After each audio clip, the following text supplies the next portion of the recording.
Hey now, welcome back to The Ones Who Knew, where we speak the names they tried to bury, dust off the roots they tried to cut, and honor the ones who carry power in silence or in chains.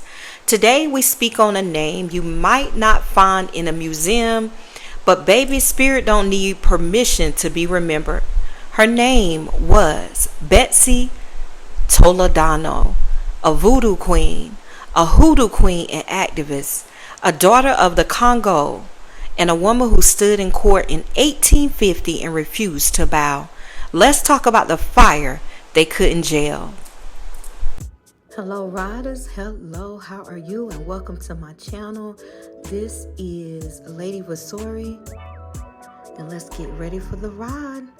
Now don't forget to subscribe, like, comment, and share. Betsy's story does not start with a headline or a statue. It starts where most of ours do, in the hush of the back kitchen where grandmothers whispered stories over boiling pots, in the corners of the quarter where black folks held on to what little spirit they had left after the auction block. Now, we don't have her exact birth date, but the time Betsy Toledano was grown, she was already known in the streets and bayous as a woman of deep conjure. She came from the Congo line, that African spiritual current brought over by the enslaved, where everything held meaning, a stone, a feather, the way water ran over bones. Betsy ain't have to be taught the spirits were real. She felt them.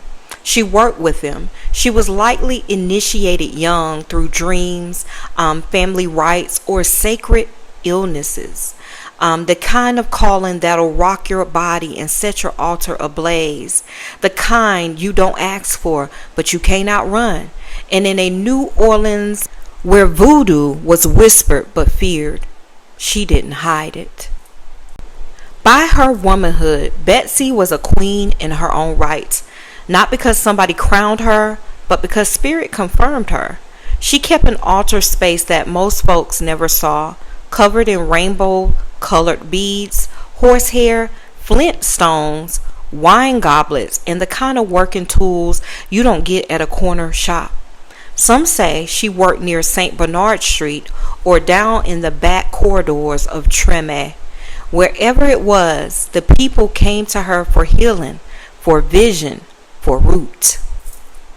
She prayed with saint images and Congo spirits in the same breath because voodoo in New Orleans was always a holy blend, a gumbo of Catholic sheen and African bone. She knew how to bless a baby and bind a liar. She knew when to call the spirits with a drumbeat and when to whisper them into a goblet under the moonlight. This wasn't theatrics. This was survival, y'all. A woman protecting her people with nothing but herbs, prayer, and will. Then came that July 1850. The police, backed by fear and white supremacy, launched a raid on the women that called themselves voodoo witches. But what they really meant was black women still holding power we can't control. They busted into Betsy's gathering with 16 other women. No evidence but drums. No crime but spirit. Dragged them into court like criminals. But here's where Betsy made history, because she didn't get quiet. She didn't go quiet. She didn't go silently at all. No lawyer, no protector, just a black woman in a tignon and beads, standing in front of a white judge who thought she'd beg. Instead, she said this: I am proud of my Congo religion. I will not deny it. I will not hide it. Right there in the courtroom, she turned judgment into ritual. She didn't beg for mercy. She demanded respect. That was revolution, y'all. That was conjure on the record. And for every woman who's ever been arrested for standing in her truth, Betsy said it first. The court may have fined her, may have tried to silence her, but Betsy's fire did not go out. See, history didn't put her in a school book. They didn't sculpt her likeness into bronze. Didn't name a street after her either, but she left something deeper. She left us a blueprint of what it looks like to defend your spirituality with your life. You light a candle today, you call on your people with psalms and oils, you cover your altar with roots, stones. Some of that is her inheritance. Betsy held the line when it was dangerous to be seen.